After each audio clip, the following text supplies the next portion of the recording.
Salut, alors là je vais un peu changer de sujet. Dans le chapitre 2 du tome 1 d'Osoda, il introduit ce qu'est l'Ishimoku, mais il introduit aussi des choses relativement simples. Il introduit par exemple ce que c'est un chandelier japonais.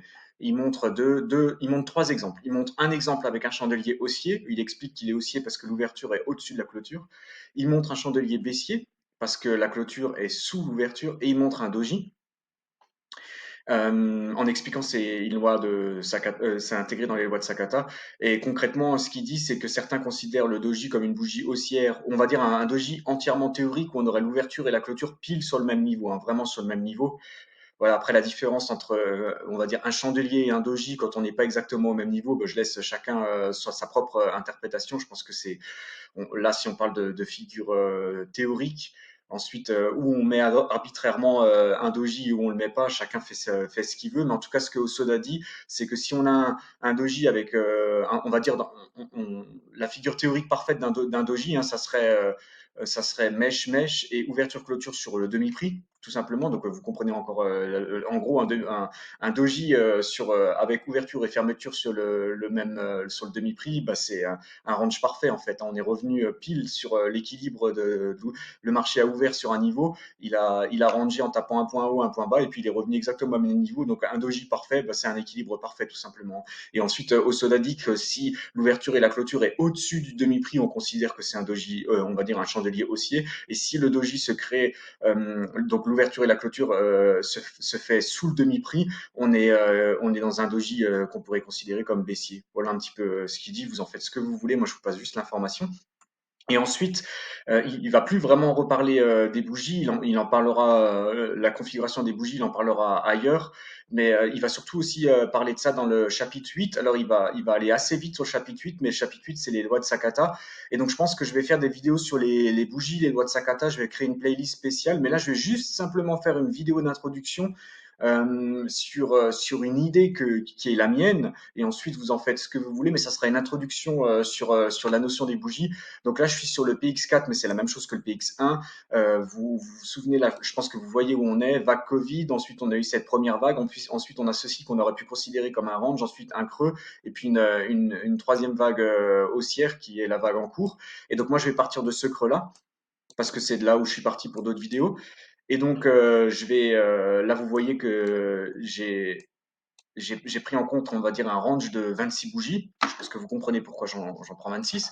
Et donc, je pars depuis, enfin, je termine ici, donc je pars depuis là et je termine ici. Et ce que je pourrais faire, c'est en fait symboliser tout ce mouvement de bougie. Donc, il y a eu plein de choses dedans, tout ce mouvement de bougie par une seule bougie.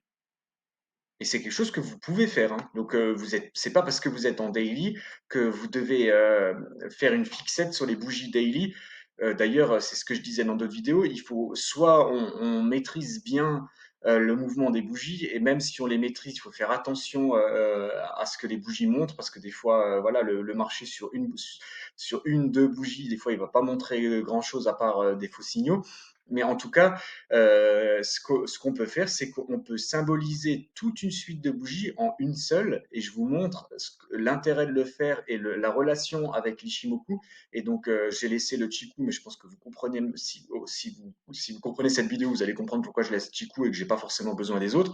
Donc, ce que je vais faire, c'est que je vais symboliser donc tout ce mouvement ici à ici. Il faut s'imaginer comme si je le réduisais en une seule bougie. Donc, je vais tracer la bougie sur celle-ci, mais en gros, concrètement, il faudrait qu'on compresse de ce moment-là à ce moment-là et qu'on le compresse en une seule bougie, ce que je ne peux pas faire sur le graphique. Mais je pense que vous comprenez l'idée. Donc, ce que je vais faire, c'est que je vais déjà mettre de mèche à mèche. Donc, c'est assez simple, hein. En partant de ici jusqu'à ici, le marché, il a marqué un plus haut ici, il a marqué un plus bas ici. Donc, ma bougie, donc moi, je ne mets pas une bougie, je mets un bar chart parce que je ne vais pas m'amuser à dessiner les corps des bougies. Donc, je vais mettre un bar chart. Pendant ce temps, je le mets rouge, mais je peux pas savoir qu'il va être rouge. Je le sais, mais on ne pouvait pas le savoir. Donc, il faudrait mettre une couleur neutre, et après, c'est en fonction de l'ouverture et de la clôture qu'on le saura. Et donc, maintenant, je vais pas noter les petits traits d'ouverture et clôture, parce que sinon, ça va surcharger le graphique. Et surtout que moi, je vais me décaler ensuite à chaque fois. Mais c'est à vous de voir où on est l'ouverture. Et où est l'ouverture? Eh ben, elle est ici. Donc, ici, j'aurais mis une petite barre là pour l'ouverture et une petite barre là pour la clôture, puisque en l'occurrence ici, la clôture, c'est le creux en lui-même. Donc ici, on aurait clôturé. Et donc, on aurait une bougie baissière. Pourquoi on aurait une bougie baissière? Parce qu'on a la clôture sous oui, la clôture sous l'ouverture. Donc, juste quelque chose à noter de tout simple, c'est que dans ce range temporel de 26, on a donc une bougie baissière et on est sous le demi-prix. Voilà, tout simplement. Ouverture et clôture sont sous le demi-prix. En tout cas, la clôture est aussi sous le demi-prix. Et donc maintenant, je me décale. Je vais créer un nouveau range temporel depuis ce point, enfin depuis ce point jusqu'à celui-ci. Je vais faire exactement la même chose. Donc je suis toujours dans le range. Pourquoi? Parce que le marché est parti de là à là. Donc on est toujours pris dans ce range-là. Et donc, tant qu'on n'aura pas cassé ici, ici, dans un range de 26, ou tant que je ne l'aurai pas effacé, en tout cas, on sera toujours dans un range comme ça. Donc, c'est une autre vision hein, des bougies, il faut bien que vous compreniez. Et c'est un peu l'idée de l'Ishimoku, hein, c'est que je vais rester bloqué dans ce range, en fait. Hein. Ce qui va changer maintenant ici, tant qu'en fait, vous comprenez bien la logique, hein, tant que le marché, lui, ne fait pas un nouveau sommet ou ne fait pas un nouveau creux, et tant que moi, ma petite chose ici que je suis en train de décaler, donc on va dire mon span, si vous voulez, je suis pas en train de le décaler, tant que j'ai pas effacé ça, là, celui-ci qui est ici, je vais toujours être pris dans le range. Je vais toujours être pris dans le même range. Et le range, c'est lequel? C'est cette vague baissière ici. Donc ma bougie, si je peux la symboliser comme ça, de mèche à mèche, elle sera toujours entre là et là.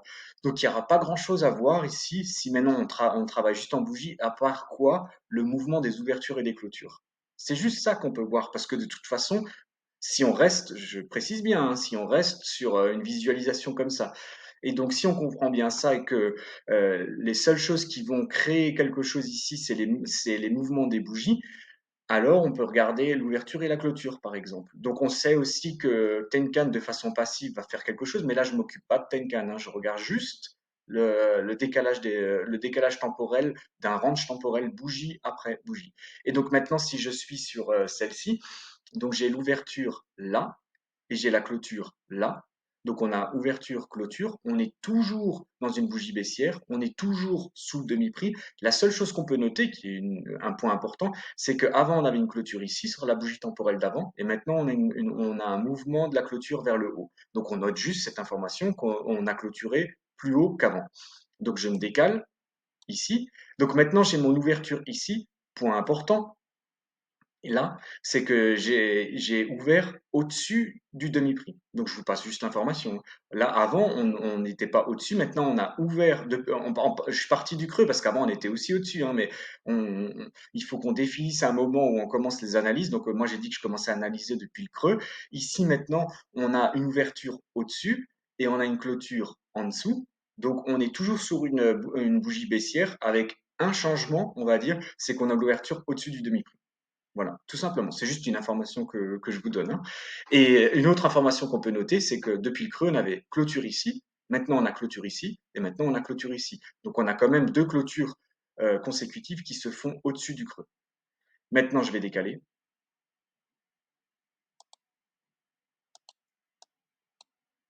Ah, j'ai un problème.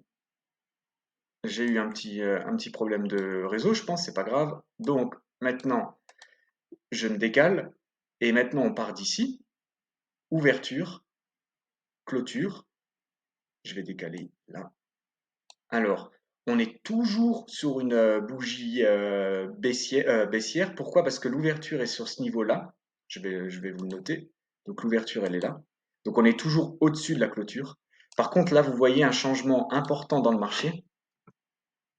C'est qu'en fait, on a donc, enfin, il y a eu plusieurs changements.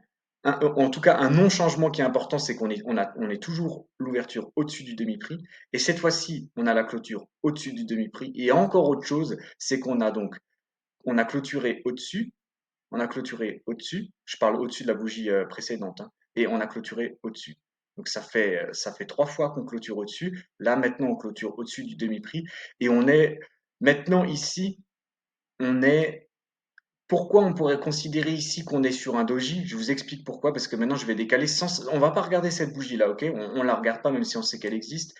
Quand je vais me décaler ici, on va avoir l'ouverture ici, là. Une ouverture qui va se faire en dessous de la clôture d'avant. Et si on part du principe que on avait donc une clôture qui s'est faite au-dessus de l'autre, une clôture qui s'est faite au-dessus de l'autre, une clôture qui s'est faite au-dessus de l'autre, et si on considère que le marché va continuer à pousser, donc il va clôturer au-dessus de celle-là, alors on va changer sur cette bougie-là, on va changer de comportement en fait. on va pas forcément marquer le doji, mais on va changer de comportement. Et donc, si on prend cette bougie-là, ici, celle-ci, donc ça s'est décidé avant, hein, puisque ici, je vous laisserai regarder tranquillement, si mes explications sont floues, je vous laisserai regarder tranquillement ce qui s'est passé, hein. Moi, je fais mes vidéos live, donc des fois, c'est un petit peu difficile de structurer mes pensées en même temps que je vous les explique, mais vous comprenez, je pense, la logique. Et maintenant, si on est sur cette bougie ici, l'ouverture s'est faite là, la clôture s'est faite là, donc je peux mettre ça en vert. Donc, il y a eu un changement important, c'est que maintenant on est haussier sur le range temporel des 26 bougies. On est toujours on a toujours l'ouverture au-dessus et ça fait deux fois de suite maintenant qu'on a la clôture au-dessus du demi-prix et on a eu une clôture au-dessus, une clôture au-dessus, une clôture au-dessus, une clôture au-dessus. Et entre ce passage-là, qu'est-ce qui s'est passé? C'est ce que je vous ai dit. Il y a eu un changement et ce changement, on le voit où? On le voit sur Chico. Tout simplement, en fait, si vous essayez de visualiser la chose, euh, si on prend un span 26, donc je parle un span, allez, pour pas galvauder le mot, on prend un intervalle de 26 périodes, on crée un range temporel de mèche à mèche, de mèche haute à mèche basse. Euh, Si Chiku traverse parfaitement les prix sur le demi-prix, si au moment où on a le demi-prix, si au moment où on clôture sur le demi-prix, mais ce qui est purement une figure théorique, hein, mais imaginons qu'on clôture pile sur le demi-prix, sur une bougie, et 26 périodes avant, on était pile sur l'ouverture, on est sur un doji parfait de 26, avec un équilibre parfait. Et je ne dis pas que vous allez pouvoir en trouver des comme ça, mais c'est pas ça qui est important. C'est la transition qui va être importante. La transition entre le moment où on était, on va dire, dans un non-doji baissier, un non-doji haussier, si vous voyez un petit peu la logique, au moment où on traverse ce moment-là.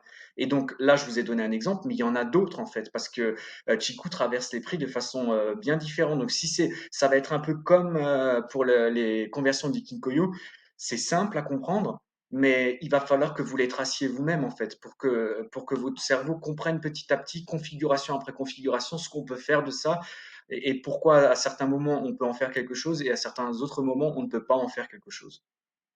Et autre point important, c'est que en appliquant cette notion ici on va dire du doji, si je peux appeler ça comme ça, en tout cas de la bougie 26 reliée par le demi-prix, vous voyez bien ici que j'ai pas intégré la conversion d'Ikinkoyo.